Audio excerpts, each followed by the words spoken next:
ኦኬ እሺ ገላትያ 3 እናውጣ እስቲ ገላትያ 3 ከቁጥር 1 የማታስተውሉ የገላትያ ሰዎች ሆይ በአይናችሁ ፊት ኢየሱስ ክርስቶስ እንደተሰቀለ ሆኖ ተስሎ ነበር ለእውነት እንዳትታዘዙ አዚም ያደረገባችሁ ማን ነው በአይናችሁ ፊት ክርስቶስ እንደተሰቀለ ሆኖ በአይናችሁ ፊት ተስሎ ነበር ለእውነት እንዳትታዘዙ አዚም ያደረገባችሁ ማን ነው ይላል የገላትያ ሰዎች ጋር ጳውሎስ መጥቶ ክርስቶስን ስሎባቸዋል የተሰቀለውን በኢየሩሳሌም የተሰቀለው በነገራችን ላይ ህዝቡ ወደ ኢየሩሳሌም ሄዶ መስዋዕት እንዳይሰዋ ነው ያደረገው ሌላ ስፍራ እንዲሰዋ ነው ኢየሩሳሌም ያደረገው ጌታ ኢየሱስም የተሰቀለው በኢየሩሳሌም እና አሁን በአይናቸው ፊት የተሳለውን ኢየሱስን እንዳያዩ በአይናቸው ፊት የተሳለውን ኢየሱስን እንዳያዩ አዚም ያደረገባቸዋል አዚም ማድረግ የሆነ ማደንዘዣ ምናምን ሌላ ጉዳይ አይደለም ሌላ የሚታይ ነገር ያዘጋጀላቸው አስተማሪዎች ነበሩ ሌላ የሚታይ ነገር ያዘጋጁ ሰባኪዎች ነበሩ እዚህ ክፍል ላይ ካያችሁ ህግ ሞግዚት ነው ህግ ምንድነው ይላል ሞግዚት ነው ማለት አሁን ወዳለንበት ቦታ በቃ ወደዚህ እስከ መስቀል አድርሷል ከዛ በኋላ የሱ ቻፕተር ተዘግቷል አሁን አድራሹን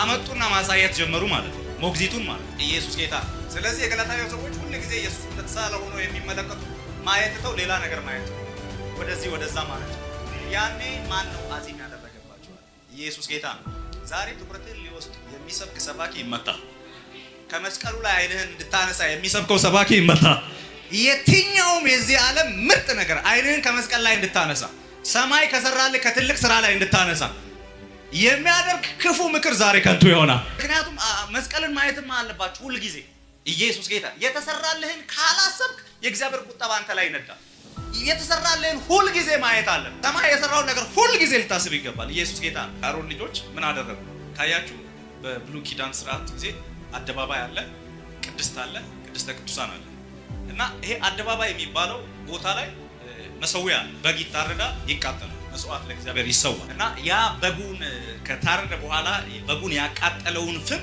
ወደ ቅድስት ይወስዱትና ቅድስት ላይ ደግሞ ዕጣን ማጠኛ እና በጉን ያቃጠለውን ፍም ወስደው ነው ዕጣን ማጨሻው ላይ የሚያስቀምጡት በጉን ያቃጠለውን ከዛ ያን ፍም ካደረጉ በኋላ ነው ዕጣን አርገው ለእግዚአብሔር መስዋዕት አድርገው የሚያቀርቡ የአሮን ልጆች የተሰጣቸው ትእዛዝ ይሄ ግን የሆነ ጊዜ ላይ ምን አደረጉ ፍም ከመንደር ውስጥ አመጡ ፍም እሳት ከመንደር ውስጥ አመጡና የማጠኛው ላይ አስቀመጡና መስዋዕት ዕጣኑን ለእግዚአብሔር መስዋዕት አድርገው አቀረቡ እግዚአብሔር መጥቶ ቀሰፋቸው ገደላቸው ለምን አትሉ ኢየሱስ ጌታ ነው ሰማይ የሚፈልገው በጉ የተቃጠለበትን አምልኮ ማለት ዕጣን ማለት አምልኮ ወርሺፕ ማለት ሌላ ጉዳይ ኢየሱስ ጌታ ነውና በጉ የተቃጠለበትን ህመም ያሰብክ እግዚአብሔርን እንድታመሰግን ነው የሚፈልገው እንጂ የአቡነ እንትናን ገድል ያሰብክ እግዚአብሔርን እንድታመሰግን አይፈልግም አሜን በአንድ እግሩ የዚህን ያክል አመት ጸልዮአል ምን አገባኝ የሱ ገድልን እኔ አላስብም እውነትም ይሁን ውሸት ኢየሱስ ጌታ ነው ጳውሎስ ለ41 ሲቀር 5 ጊዜ ተገርፏል 40 ከገረፈ አይሁድ ደግሞ አይገርፍም ስለዚህ ምን ያደርጋል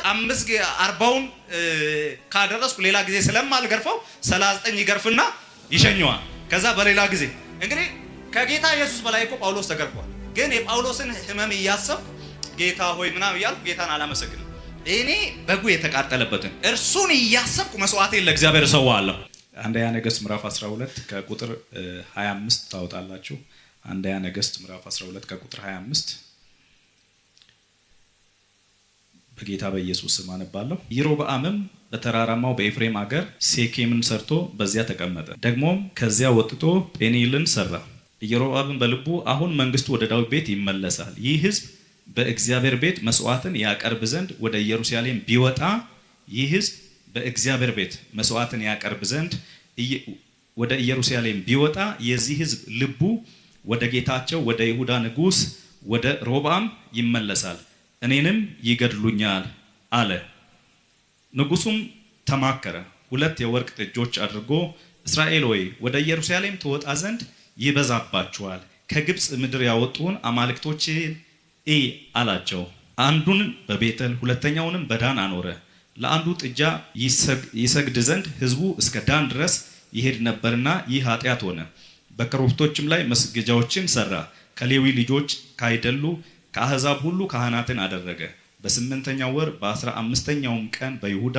እንደሚደረግ ያለ በዓል አደረገ በመሰዊያውም ላይ ሰዋ ለሰራቸውም ጥጆች ይሰዋ ዘንድ እንዲሁ በቤተል አደረገ ለኮረብታዎች መስገጃዎች የመረጣቸውን ካህናት በቤተል አኖራቸው በ8ኛው ወር በ15ኛው ቀን ልቡ ባሰበው ቀን በቤተል በሰራው መሰዊያ ላይ ሰዋ ለእስራኤል ልጆች በዓል አደረገላቸው፣ በመሰዊያውም ሰዋ፣ ዕጣንም አጠነ ይላል። ኢየሱስ ጌታ ነው። ልብ ብላችሁ እንድትሰሙ ይፈልጋለሁ። ክብር ለአምላካችን ይሁን። እንግዲህ ኢዮርብዓምን ካያችሁ በነገሰ ጊዜ ህዝቡ ወደ ኢየሩሳሌም ሄዶ መስዋዕት ከሰዋ፣ ለእግዚአብሔር መስዋዕት ከሰዋ።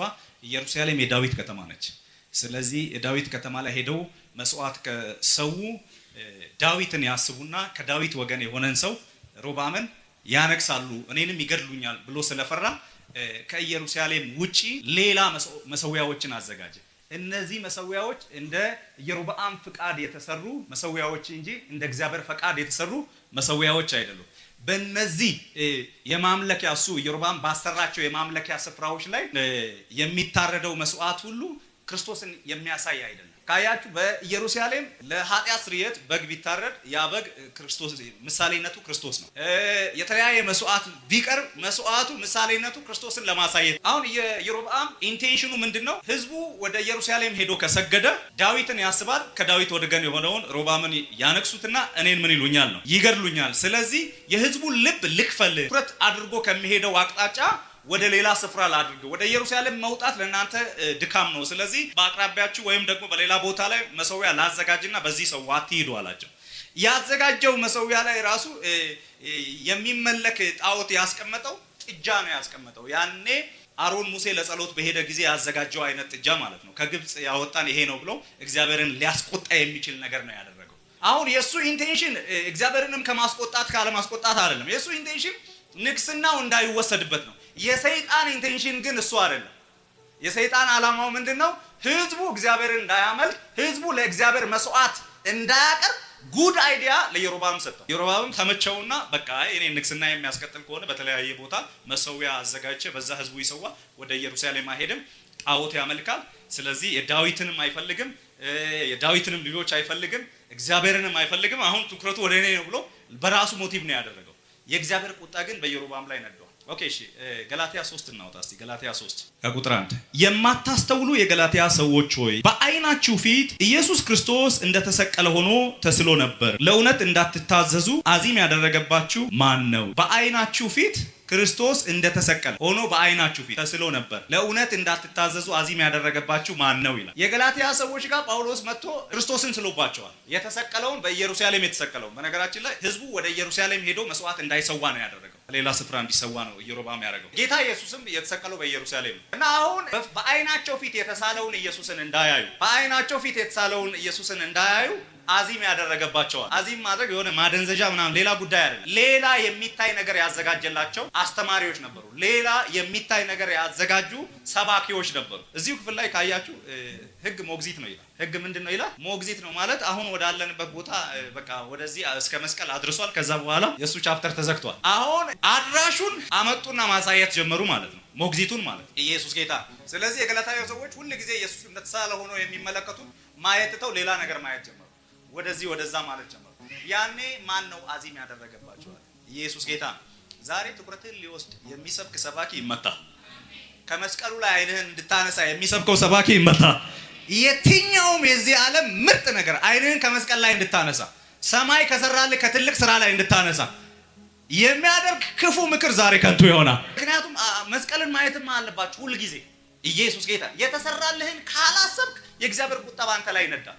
የተሰራልህን ሁሉ ጊዜ ማየት አለብህ። ሰማይ የሰራውን ነገር ሁሉ ጊዜ ልታስብ ይገባል። ኢየሱስ ጌታ። አሮን ልጆች ምን አደረጉ ካያችሁ፣ በብሉይ ኪዳን ስርዓት ጊዜ አደባባይ አለ፣ ቅድስት አለ፣ ቅድስተ ቅዱሳን አለ እና ይሄ አደባባይ የሚባለው ቦታ ላይ መሰዊያ አለ። በግ ይታረዳል፣ ይቃጠላል፣ መስዋዕት ለእግዚአብሔር ይሰዋል እና ያ በጉን ከታረደ በኋላ በጉን ያቃጠለውን ፍም ወደ ቅድስት ይወስዱታል። ወደ ቅድስት ይወስዱትና ቅድስት ላይ ደግሞ ዕጣን ማጠኛ አለ እና በጉን ያቃጠለውን ፍም ወስደው ነው ዕጣን ማጨሻው ላይ የሚያስቀምጡት። በጉን ያቃጠለውን ከዛ ያን ፍም ካደረጉ በኋላ ነው ዕጣን አድርገው ለእግዚአብሔር መስዋዕት አድርገው የሚያቀርቡ። የአሮን ልጆች የተሰጣቸው ትእዛዝ ይሄ ነው። ግን የሆነ ጊዜ ላይ ምን አደረጉ? ፍም ከመንደር ውስጥ አመጡ። ፍም እሳት ከመንደር ውስጥ አመጡና የማጠኛው ላይ አስቀመጡና መስዋዕት ዕጣኑን ለእግዚአብሔር መስዋዕት አድርገው አቀረቡ። እግዚአብሔር መጥቶ ቀሰፋቸው፣ ገደላቸው። ለምን አትሉ?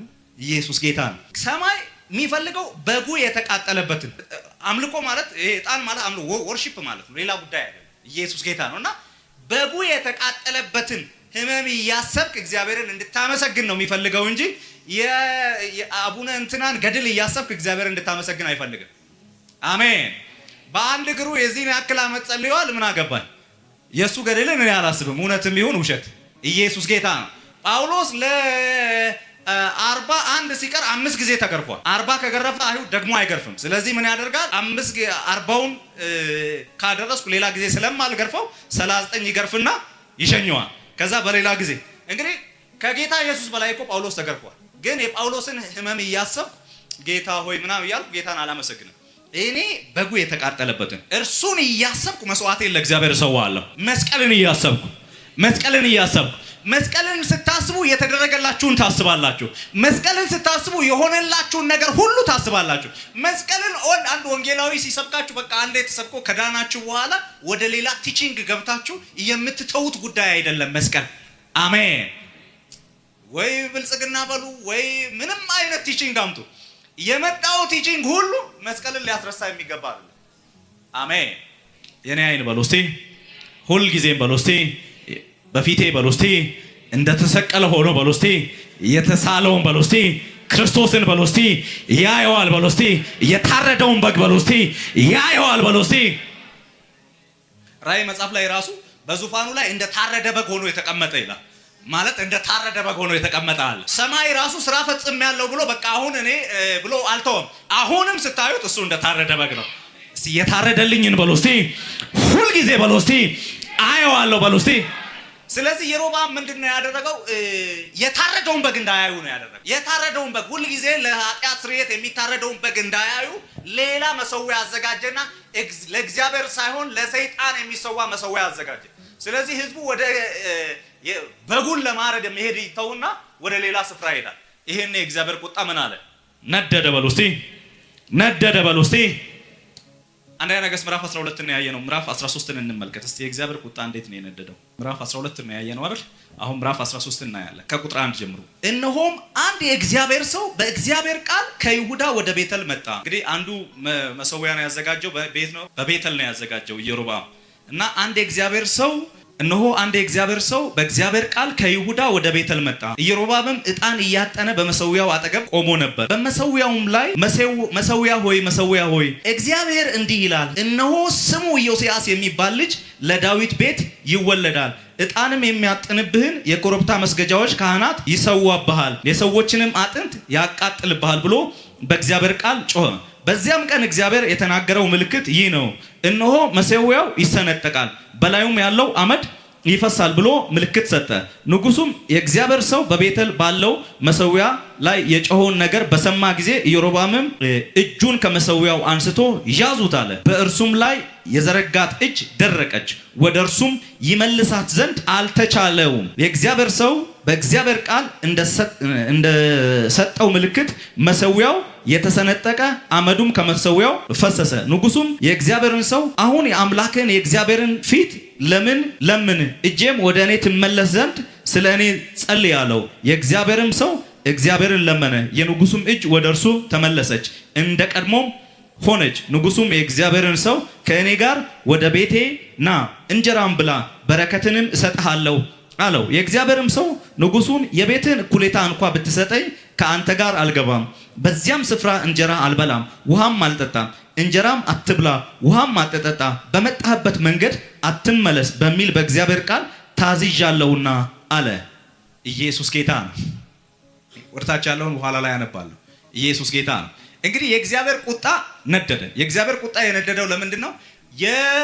በኢየሩሳሌም ሄዶ መስዋዕት የሚሰዋው ህዝብ በቤተል በሌላ ስፍራ በተለያዩ ስፍራዎች ኢየሱስ ጌታ እየሄደ መስዋዕት ጀመረ። እግዚአብሔርንም ከማምለክ ተከለከለ። ስለዚህ የእግዚአብሔር ቁጣ ስለነደደ ነው ኢዮርብዓም ጋር መጣና መሰዊያ ይሰነጠቃል። አሁን የምትሰዋበት መሰዊያ ይሰነጠቃል። ደግሞ ከአሕዛብ ሁሉ ነው፣ ካህናት አይደሉም፣ ከሌዊ ወገንም አይደለም ስርዓቱ የሚያካሂደውና የሚመለከውም እግዚአብሔር አይደለም።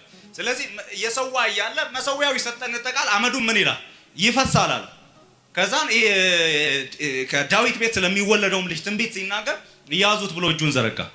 ያን እጁ ደርቃ ቀረች። ሃሌሉያ! የጠላት እጅ ደርቆ ይቀራል። የጠላት እጅ ደርቆ ይቀራል። አሜን በል። አሁን ሳስተምር እያወሽኩ ነው ማስተምረው። የጠላት እጅ ደርቆ ይቀራል። በክፋት ሊይዝ የተነሳው ደርቆ ይቀራል። ያዙት ብሎ እጁ ደርቆ ቀረ። ከዛ ያ የእግዚአብሔር ሰው ምን አደረገ? ጸልይልኝ ብሎ ንጉሱ ኢዮርብዓም በጠየቀው ጊዜ እግዚአብሔርን ለመነለት። እጁ ወደ ነበረችበት ምን አለ? ተመለሰ። ከዛ በኋላ ምን ይለዋል? ዛሬ በቤቴ እደር፣ እንጀራም ብላ፣ ከኔ ጋር ሁን አለው። የእግዚአብሔር ትእዛዝ ደግሞ ምን አይነት ነው? የእግዚአብሔር ትእዛዝ ወደዚህ የእግዚአብሔር ትእዛዝ ምን አይነት ነው? ሄደ መልእክትህን አድርሰ የትም ሳትገባ ተመልሰ በሌላ መንገድ ወደ ነበርክበት ተመለስ ነው እንጂ ማንም ጋር አትግባ ነው። መልእክትህን ብቻ አድርስ ነው። ትኩረትህ ወደ ሌላ አይወሰድ ነው የእግዚአብሔር ትእዛዝ። ስለዚህ ንጉሱ በቤቴ ይደር ሲለው ከንጉስ የመጣ ትእዛዝ ነው። ደስ ይላል። እንጀራ በቤቴ ብላ፣ ውሃ ጠጣ፣ ላዝናና ሲለው በጣም ደስ የሚል ትእዛዝ ነው። ምክንያቱም ይሄን ያለው ንጉስ ነው፣ ተራ ሰው አይደለም ያለው። ኦኬ ንጉሱ ያዘ እስከኝ እሺ ብሎ ወደ ቤቱ አልገባ። ይልቅ ይሄ እግዚአብሔር ሰው ምንድነው ያለው? ትኩረቱ በዓላማው ላይ ስለነበረ ምንድነው ያለው? የመንግስትን እኩሌታ ወይም የቤትን እኩሌታ እንኳን ብትሰጠኝ እግዚአብሔር ካለኝ ነገር ንቅንቅ አልልም። ሄደ በሌላ መንገድ ተመለስ ነው ያለኝ። ማንም ጋር አትግባ፣ ማንም ጋር አትብላ ነው ያለኝ። ስለዚህ ትኩረቴ ዓላማዬ ላይ ነው፣ በተነገረኝ ነገር ላይ ነው። ሃሌሉያ። ስለዚህ ምን አልልም፣ ትእዛዝህን አልቀበልም ብሎ እምቢ ብሎ ነው የሄደው። ኢየሱስ ጌታ ነው። እምቢ ማለት ይሆንልን። አሜን። የሆነ አባባይ ነገር ሲመጣ እምቢ ማለት ይሆንልን። አይናችንን ከመስቀል እንድናነሳ የሚያደርግ አባባይ ነገር ሲመጣ እምቢ ማለት ይሆንልን። ስጦታዎች ሲመጡ እምቢ ማለት ይሆንልን። የተለያዩ አቅርቦቶች ሲመጡ እምቢ ማለት ይሆንልን። እምቢ የሚያስብል ጸጋ በኢየሱስ ስም ያገኛችሁ። እምቢ የሚያስብል የትኛውንም የጨለማ አቅርቦት እምቢ የሚያስብል አሜን፣ አሜን፣ አሜን። እምቢ የሚያስብል ኃይል በኢየሱስ ስም ያገኛችሁ እና እምቢ አለ ከንጉስ የመጣውን አቅርቦት። ከዛ ኋላ ላይ ያለውን ታሪክ እንዲሁ ልንገራችሁ። አሁን ካነበብኩት ቁጥር በታች ያለው ለንጉሱ ጸለየ። ንጉሱ ስጦታ በቤቴ ይደር ሲለው ኖ የእግዚአብሔርን ብሎ አልሰማህም ብሎ ተመለሰ። በሌላ መንገድ ሲመለስ በዛ አካባቢ ያለ አንድ ሽማግሌ ነብይ አለ። ከዛ ይሄ ያደረገውን ነገር ስለሰማ ይሄ እግዚአብሔር ሰው ያደረገውን ነገር ስለሰማ ልጆቹን ላከና እኔ ቤት ና ይለዋል ሽማግሌው ነብይ። አይ እግዚአብሔር ማንም ጋር አትግባ ብሎኛል፣ ማንም ጋር ሄደህ አትብላ ብሎኛል፣ ያዘዘኝን ላደርግ ግድ ነው፣ የትም መሄድ አልፈልግም ብሎ ነው ሲናገር ሽማግሌው ምን አለ? አይ እኔም እንዳንተ ነብይ ነኝ፣ የእግዚአብሔር መልአክ እንዲህ ብሎኛል፣ ስለዚህ መልአክ ስላለኝ አንተ መምጣት አለብህ አለው። ኦኬ እግዚአብሔርማ ሌላ ሜሴጅ ካመጣ ወይ መልአክ ሌላ ሜሴጅ ካመጣ እሺ ብሎ የሽማግሌውን ነብይ ድምጽ ሰምቶ ማለት ነው ወደ ሽማግሌው ቤት ሄደ። ከዛ በላ አደረ። በነጋታው አህያው ላይ ሚጭኑትን ጭነውለት ሄድ ብለው ሸኙት። ይሄ የእግዚአብሔር ሰው እየሄደ ያለ መንገድ ላይ አንበሳ አገኘና አንበሳው አህያይቱን ትቶ ይሄን የእግዚአብሔር ሰው ስብርብር አድርጎ ማለት ነው በላው ማለት ነው። ሃሌሉያ። ምን አደረገው? አንዳንዴ ትልቅ ስጦታ እዛ ጋር ከዓላማችሁ ላይ ያስጥላችሁ ይችላል። ከንጉሱ የመጣ ስጦታ ሲመጣ ኖ ብሏል። እዚህ ጋር ግን አንድ ሽማግሌ ና ሲለው ኦኬ አለ። ሃሌሉያ። መንገድን አቅጣጫ ሊያስቀይር የተነሳ የትኛውን ምክር ዛሬ ይከለከላል? እኔ በሎስቲ ሁል ጊዜ በሎስቲ በመንገዴ ላይ ነኝ በሎስቲ። ሁል ጊዜ በመንገዳችሁ ላይ ልትሆኑ ይገባል። ሁል ጊዜ ህይወት በሰጣችሁ ላይ፣ ሁል ጊዜ እኔ መንገድ ነኝ ባለው ላይ በእርሱ ላይ ነው ልትሆኑ የሚገባው። ኢየሱስ ጌታ ነው። እና የሽማግሌውን ድምጽ ከሰማ በኋላ ሄደ። እግዚአብሔር እኮ የማንንም ድምጽ አትስማ፣ ማንንም ቤት አትግባ ብሎታል። ይሄ ከእግዚአብሔር ድምጽ ይልቅ የማን ድምጽ በለጠ? ሃይ ኮፒ የሆነ ድምጽ መጣ ማለት ነው። ተሸወደ ማለት ነው። ኢየሱስ ጌታ ነው። ከዛ ሄደው ሲያዩ እንግዲህ አህያ እያለ ጭነቱን የጫነባት አህያ እያለ አንበሳ አህያን የመሰለ ነገር ቀርቦለት አንድ ቀጫጫን ሰው ጎምጅቶ በላ ማለት ነው። አህያይቱን ትቶ ሃሌሉያ። ሊያስበላ የወጣው ዛሬ ይመታል። እስፔሻሊ በዚህ ዘመን ብዙ የሚያባብሉ ነገሮች አሉ። ሊያስበላ የመጣው ተመቷል። እኔ በሎስቲ ከሚበሉት አይደለም በሎስቲ፣ እኔ በሎስቲ ከሚታረዱት አይደለም በሎስቲ። የኔ አይን በሎስቲ ሁል ጊዜም በሎስቲ በክርስቶስ ላይ ናቸው በሎስቲ። በክርስቶስ ላይ ነው በሎስቲ። በተሰቀለልኝ ላይ ነው በለው እስቲ። ሃሌሉያ። የተሰቀለልህ ያንተን ምናምን ሁሉ ወስዶ የሰቀለልህ ሃሌሉያ። አይኔ በሱ ላይ ነው መሆን ያለበት። ኢየሱስ ጌታ ነው። አይኔ ትኩረት ሁሉ ጊዜ በሱ ላይ ነው መሆን ያለበት። በሱ ላይ ከሆንክ አሸናፊ ነህ። በሱ ላይ ከሆንክ ድል ነሽ ነህ። በሱ ላይ ኢየሱስ ጌታ ነው። ሃሌሉያ። በነገራችን ላይ የተሳለው ከፊታችሁ የተሳለው በአይናችሁ ፊት የተሳለው ጋር የሚያደርስ ነገር ካለ ያን ተጠቀሙ። ሃሌሉያ። ከዛ መስመር ዞር የሚያደርጋችሁ ነገር ከመጣ ግን ሃሌሉያ አልሰማህም በሉ። አሜን። ሁል ጊዜ ወደ ተሳለው ጋር ነው መሄድ ያለባችሁ። ኢየሱስ ጌታ ነው። ኦኬ እሺ። ሐዋርያት ሥራ ምዕራፍ 7 ላይ ከቁጥር 1 ጀምሮ እስጢፋኖስ ከአብርሃም ይጀምርና አፋቸውን ከፍተው እንግዲህ እስራኤላውያን ስለተሰብስበው እየሰሙት ነው። አፋቸውን ከፍተው ይሰሙታል። ምክንያቱም ከአባታቸው ከአብርሃም ጀምሮ ስለ አባቶች ስለ ሙሴ ስለ ሁሉም እየተረከ ስለ ክርስቶስ ሲነግራቸው ቁጣቸው ነደደ። ሐዋርያት ሥራ ምዕራፍ 7 እስቲ ከ35 ላይ እናውጣ።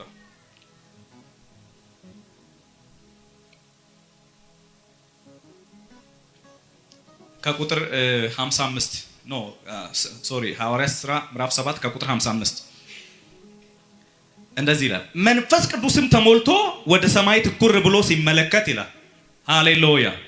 የእግዚአብሔር ክብር ኢየሱስ በእግዚአብሔር ቀኝ ቆሞ አየና እነሆ ሰማያት ተከፍተው የሰው ልጅም በእግዚአብሔር ቀኝ ቆሞ አያለው አለ። በታላቅ ድምጽም እየጮኸ ጆሮአቸውን ደፈኑ፣ በአንድ ልብም ሆነው ወደ እርሱ ሮጡ። ከከተማይቱም ውጭ አውጥተው ወገሩት።